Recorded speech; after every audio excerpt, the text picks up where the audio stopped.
ओम शांति। आज 14 नवंबर 2023 के साकार महावाक्य।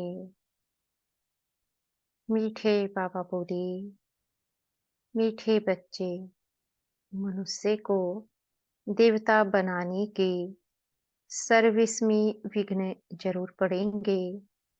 तुम्हें तकलीफ सहन करके भी इस सर्विस पर तत्पर रहना है, रहमदिल बनना है। आज का प्रश्न है, जिसे अंतिम जन्म की स्मृति रहती है, उसकी निशानी क्या होगी? उत्तर देते हैं बाबा, उनकी बुद्धि में रहेगा कि अब इस दुनिया में दूसरा जन्म हमें नहीं लेना है और ना तो दूसरों को जन्म देना है। यह पाप आत्माओं की दुनिया है। इसकी वृद्धि अब नहीं चाहिए। इससे विनाश होना है। हम इन पुराने वस्त्रों को उतार अपने घर जाएंगे। अब नाटक पूरा हुआ। आज का गीत है, नई उम्र की कलियां। ओम शांति। बाप बैठ बच्चों को समझाते हैं कि तुम बच्चों को हर एक की ज्योति जगानी है। यह तुम्हारी बुद्धि में है। बाप को भी बेहद का ख्याल रहता है कि जो भी मनुष्य मात्र है, उनको मुक्ति का रास्ता बताए। बाप आते ही है बच्चों की सर्विस करने, दुख से लिबरेट करने। मनुष्य समझते नहीं कि यह दुख है तो सुख का भी कोई स्थान है। यह जानते नहीं। शास्त्रों में सुख के स्थान को भी दुख का स्थान बना दिया है। अब बाप है रहमदिल। मनुष्य तो यह भी नहीं जानते कि हम दुखी हैं, क्योंकि सुख का और सुख देने वाले का पता ही नहीं है। यह भी ड्रामा की भावी। सुख किसको कहते हैं, दुख किसको कहते, यह जानते नहीं। बाबा कहते, ईश्वर के लिए कह देते कि वही सुख दुख देते हैं। गोया उस पर कलंक लगाते हैं। ईश्वर जिनको बाप कहते हैं, उनको जानते ही नहीं। बाप कहते हैं कि मैं बच्चों को सुख ही देता हूँ। तुम अब जानते हो, बाबा आया है पतितों को पावन बनाने। कहते हैं, मैं सबको ले जाऊंगा स्वीट होम। वह स्वीट होम भी पावन है। वहां कोई पतित आत्मा रहती नहीं। उस ठिकाने को कोई जानते नहीं। कहते हैं कि फलाना पार निर्माण गया। बाबा कहते,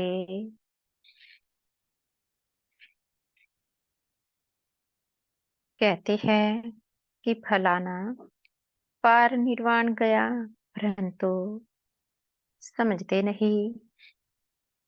बुद्ध पार निर्वाण गया, तो जरूर वहां का रहने वाला था, वहां ही गया। अच्छा, वह तो गया, बाकी दूसरे कैसे जाए? साथ तो कोई को ले नहीं गया।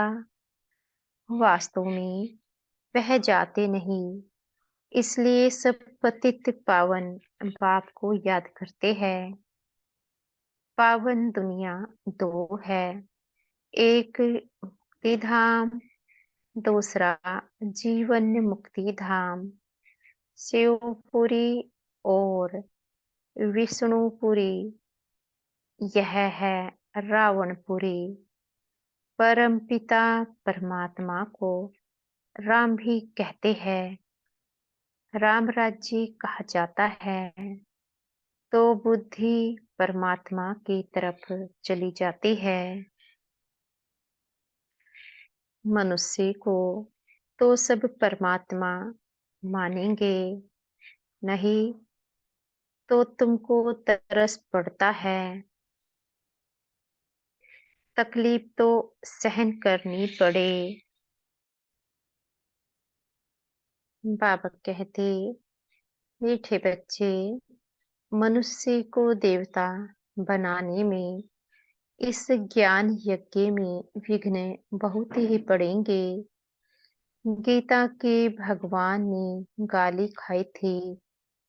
गालियां उनको भी और तुमको भी मिलती है। कहते हैं ना कि इसने शायद चौथ का चंद्रमा देखा होगा। यह सब है दंत कथाएं। दुनिया में तो कितना गंदे हैं। मनुष्य क्या क्या खाते हैं, जानवरों को मारते हैं, क्या क्या करते हैं। बाप आकर इन सब बातों से छुड़ा देते हैं। दुनिया में मारा मारी कितनी है, तुम्हारे लिए बाप कितना सहज कर देते हैं। बाप कहते हैं कि तुम सिर्फ मुझे याद करो तो विकर्म विनाश हो जाएंगे। सबको एक ही बात समझाओ। बाप कहते हैं अपनी शांति धाम और सुख धाम को याद करो। तुम असल वहां के रहवासी हो। सन्यासी लोग भी वहां के लिए ही रास्ता बताते हैं। अगर एक निर्वाण धाम चला गया तो फिर दूसरे को कैसे ले जाएंगे? उनको कौन ले जाएगा?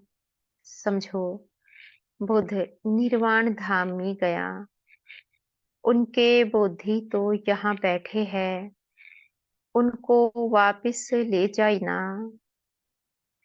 गाते भी है, जो पैगंबर है सबकी रूह यहाँ है, यानी किस ना किस शरीर में है, फिर भी महिमा गाते रहते। अच्छा, धर्म स्थापन करके गए, फिर क्या हुआ? मुक्ति में जाने लिए मनुष्य कितना माथा मारते हैं। उसने तो यह जप तप तीर्थ आदि नहीं सिखाया। बाप कहते हैं मैं आता ही हूँ सबकी गति सदगति करने, सबको ले जाता हूँ। सतयुग में जीवन मुक्ति है, एक ही धर्म है, बाकी सब आत्माओं को वापिस ले जाते हैं। तुम जानते हो वह बाबा है, बागवान। हम सब माली है, मम्मा, बाबा और सब बच्चे माली बन बीज बोते रहते हैं। कलम निकलती है, फिर माया के तूफान लग पड़ते हैं। अनेक प्रकार के तूफान लगते हैं, यह है माया के विघ्न। तूफान लगते हैं तो पूछना चाहिए, बाबा इसके लिए क्या करना चाहिए। श्रीमत देने वाला बाप है। तूफान तो लगेंगे ही। नंबर वन है देह अभिमान। यह नहीं समझते कि मैं आत्मा अविनाशी हूँ। यह शरीर विनाशी है। हमारे 84 जन्म पूरे हुए। आत्मा ही पुनर्जन्म लेती है। घड़ी घड़ी एक शरीर छोड़ दूसरा लेना आत्मा का ही काम है। अब बाप कहते हैं, तुम्हारा यह अंतिम जन्म है।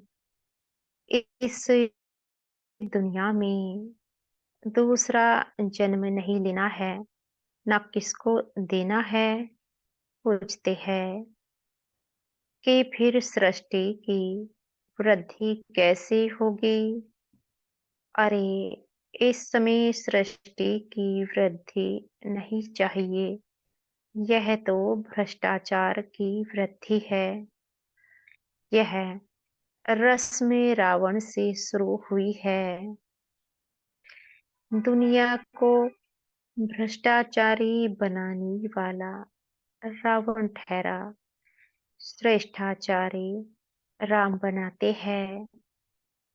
इसमें भी तुमको कितनी मेहनत करनी पड़ती है। घड़ी घड़ी देह अभिमान में आ जाते हैं। अगर देह अभिमान में ना आए तो अपने को आत्मा समझे। बाबा कहते, सतयुग में भी अपने को आत्मा तो समझते हैं ना।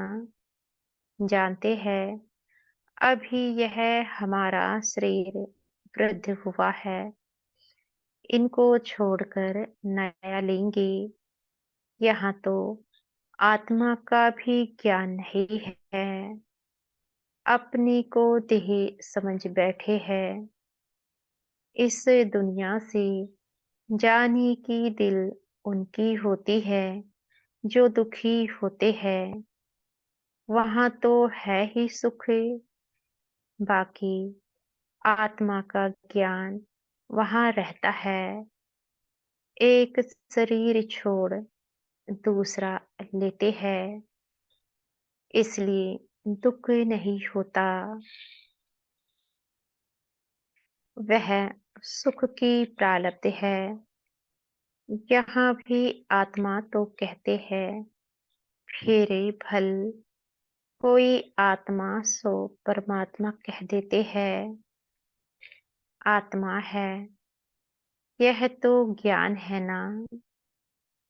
परंतु यह नहीं जानते कि हम इस पाठ से वापस जा नहीं सकते। एक शरीर छोड़ फिर दूसरा लेना जरूर है।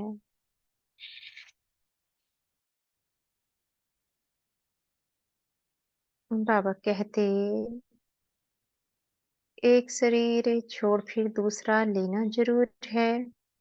पुनर्जन्म तो सब मानेंगे। कर्म तो सब कूटते हैं ना। माया के राज्य में कर्म भी कर्म ही बनते हैं, तो कर्म कूटते रहते हैं। वहाँ ऐसे कर्म नहीं जो कूटनी पड़े। अब तुम समझते हो कि वापिस से जाना है। विनाश से होना ही है। बॉम्ब्स की ट्रायल भी ले रहे हैं। गुस्से में आकर फिर ठोक देंगे। यह पावरफुल बॉम्ब्स है। गायन भी है। यूरोपवासी यादव भल। हम सब धर्म वालों को यूरोपवासी ही कहेंगे। भारत है एक तरफ, बाकी उन सबको मिला दिया है।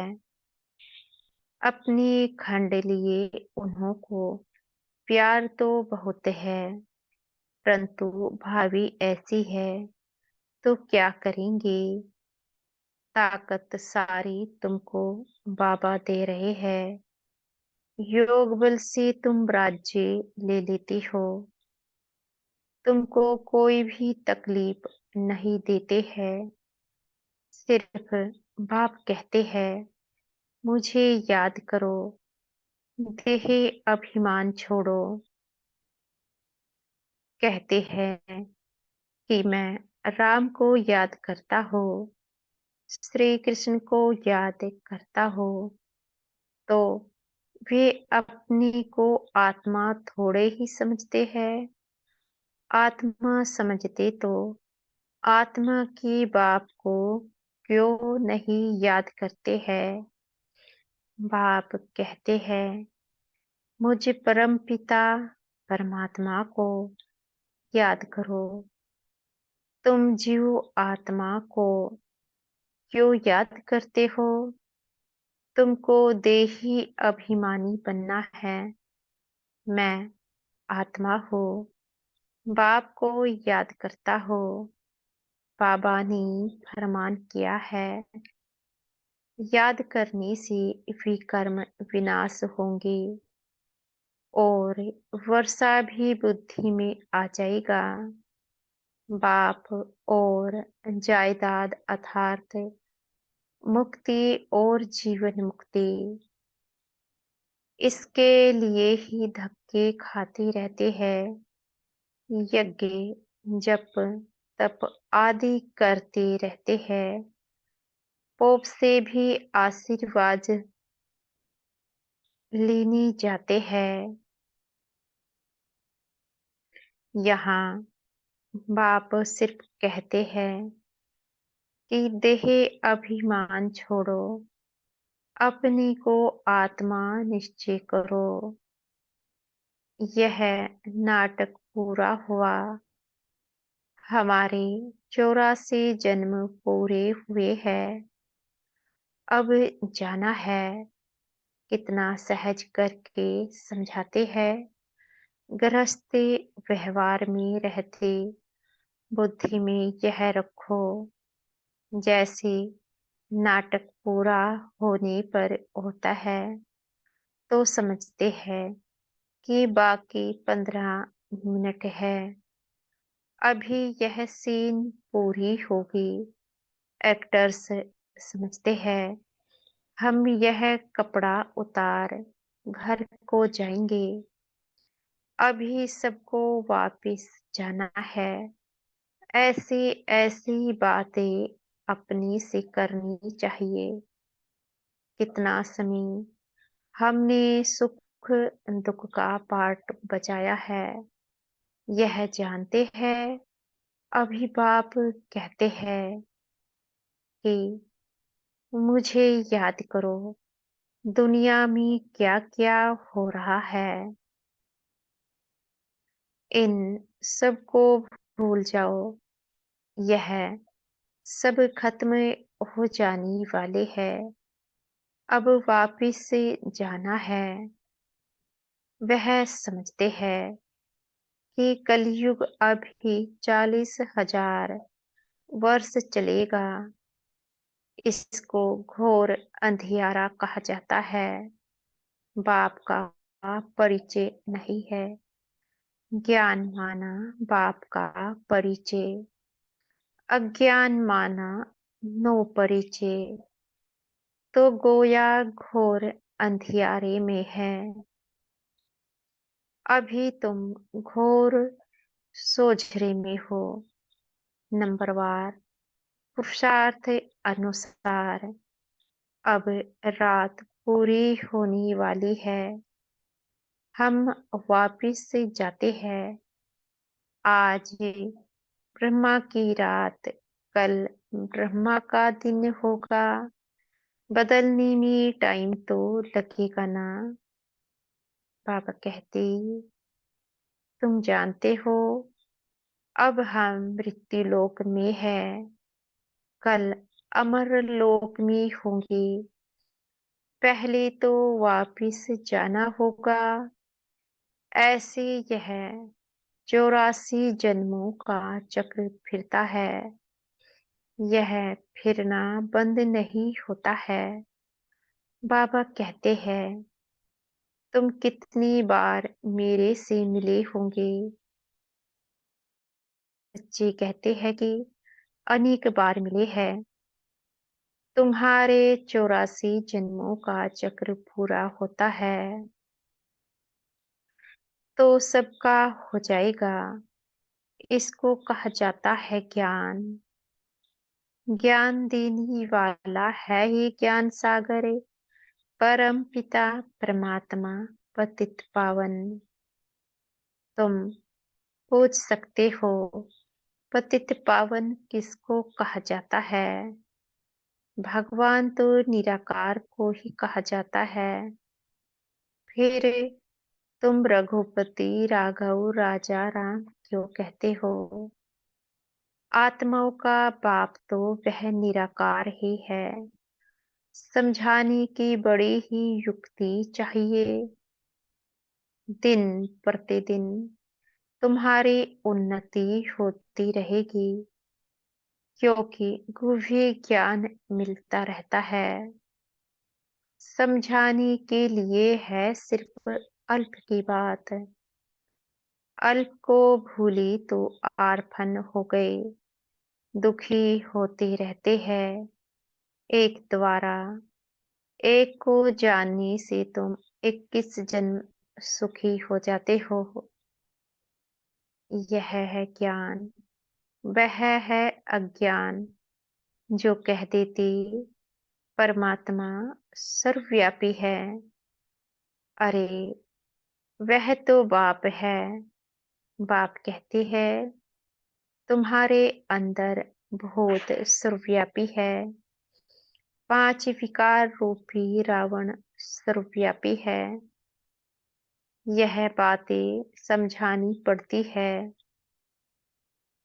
हम ईश्वर की गोद में हैं। यह बड़ा भारी नशा होना चाहिए। फिर भविष्य में देवताई गोद में जाएंगे।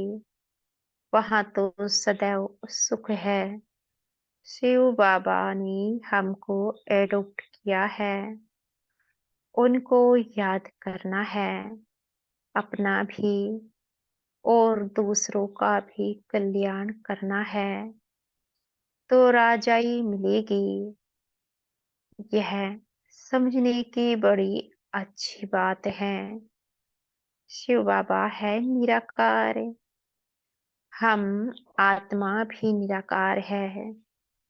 बाबा कहते, वहां हम अशरीरी नंगे रहते थे। बाबा तो सदैव अशरीरी ही है। बाबा कभी शरीर रूपी कपड़ा पहन पुनर्जन्म नहीं लेते हैं। बाबा एक बार रियनकारनेट करते हैं। पहले पहले ब्राह्मण रचते हैं, तो उनको अपना बनाकर और नाम रखना पड़े ना। ब्रह्मा नहीं तो ब्राह्मण कहाँ से आए? तो यह वही है जिसने पूरे 84 जन्म लिए हैं। गोरा जो फिर सांवरा बना है। सुंदर सी श्याम, श्याम से सुंदर बनता है। भारत का भी हम श्याम सुंदर नाम रख सकते हैं। भारत को ही श्याम, भारत को ही गोल्डन एज सुंदर कहते हैं। भारत ही कामचिता पर बैठ काला बनता है। भारत ही ज्ञान चिता पर बैठ गोरा बनता है। भारत से ही माथा मारना पड़ता है। भारतवासी फिर और धर्मों में कन्वर्ट हो गए हैं। यूरोपियन और इंडियन में फर्क नहीं दिखाई पड़ता है। वहां जाकर शादी करते हैं तो फिर क्रिश्चियन कहलाने लग पड़ते हैं। उनके बच्चे आदि भी उसी फीचर्स के होते हैं। अफ्रीका में भी शादी कर लेते हैं। अब बाबा विशाल बुद्धि देते हैं चक्र को समझने की। यह भी लिखा हुआ है, विनाशकाली विपरीत बुद्धि। यादवों और कौरव ने प्रीत नहीं रखी। जिन्होंने प्रीत रखी उनकी विजय हुई। विपरीत बुद्धि कहा जाता है दुश्मन को। बाप कहते हैं इस समय सब एक दो के दुश्मन हैं। बाप को ही सर्वव्यापी कह गाली देते हैं, या तो फिर कह देते हैं जन्म मरण रहित है। उनको कोई भी नाम रूप नहीं है। वो गॉड फादर भी कहते हैं। साक्षात्कार भी होता है आत्मा और परमात्मा का। उसमें और परमात्मा में फर्क नहीं रहता। बाकी नंबरवार कम जास्ती ताकत तो होती ही है। बाबा कहते मनुष्य भल मनुष्य है, उनमें भी तो मर्तबे होते हैं। बुद्धि का फर्क है। ज्ञान सागर ने तुमको ज्ञान दिया है तो उनको याद करते हो। वह अवस्था तुम्हारी अंत में बनेगी। अमृत वेले सिमर सिमर सुख पाओ। भल लेटे रहो परंतु नींद नहीं आनी चाहिए। अपना हटकर बैठना चाहिए, मेहनत है। वैद्य लोग भी दवाई देते हैं अमृत वेले के लिए। यह भी दवाई है। रचता बाप ब्रह्मा द्वारा ब्राह्मण रचकर पढ़ाते हैं। यह बात सबको समझानी है। अच्छा, मीठे मीठे सिखिलधे बच्चों प्रति माता पिता बाप दादा का याद प्यार और गुड मॉर्निंग। रूहानी बाप के रूहानी बच्चों को नमस्ते। हम बच्चों की भी प्यारे मीठे बाप दादा को याद प्यार, गुड मॉर्निंग और नमस्ते। धारणा के लिए मुख्य सार। हमने ईश्वर की गोद ली है, फिर देवताई गोद में जाएंगे। इसी रूहानी नशे में रहना है।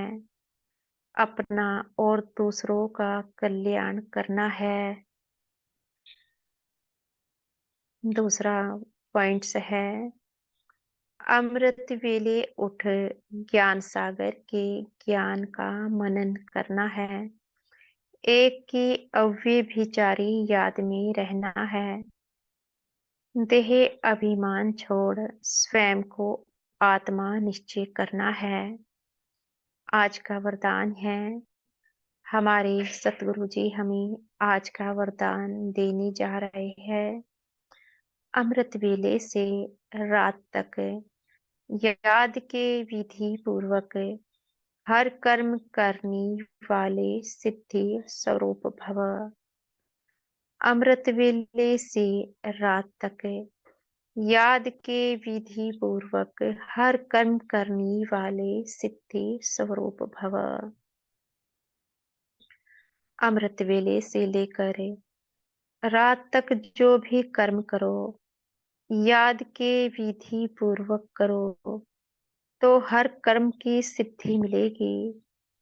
सबसे बड़े से बड़ी सिद्धि है प्रत्यक्ष फल के रूप में अतीन्द्रिय सुख की अनुभूति होना। सदा सुख की लहरों में, खुशी की लहरों में लहराते रहेंगे तो यह प्रत्यक्ष फल भी मिलता है और फिर भविष्य फल भी मिलता है। इस समय का प्रत्यक्ष फल अनेक भविष्य जन्मों के फल से श्रेष्ठ है। अभी अभी किया, अभी अभी मिला, इसको ही कहते हैं प्रत्यक्ष फल। आज का स्लोगन है, स्वयं को निमित्त समझे, हर कर्म करो तो न्यारे और प्यारे रहेंगे। मैंपन आ नहीं सकता। स्वयं को निमित्त समझे हर कर्म करो तो न्यारे और प्यारे रहेंगे। मैंपन आ नहीं सकता। अच्छा। ओम शांति। शुक्रिया हमारे मीठे प्यारे बाप दादा का। बहुत बहुत शुक्रिया। ओम शांति।